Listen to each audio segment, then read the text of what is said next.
બાકીના રહ્યા બે, તેમાંથી એક બાબુને આપ્યો અને એક મેં ખાધું. મારી પત્ની હારોઈને હું ગોવિંદ, આ મારી પત્ની રમા. આજે હું મારી છત્રી લેવા ભૂલી ગઈ.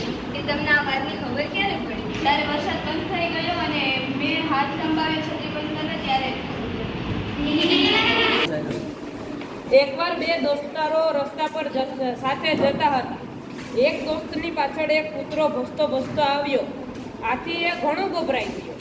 આ જોઈ તેનો દોસ્ત બોલ્યો, તને પેલી કહેવતની ખબર નથી લાગતી? મસ્તા કૂતરા કોઈથી કવડે નહીં.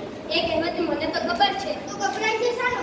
પણ એ કહેવતની ખબર આ કૂતરાને થોડી ના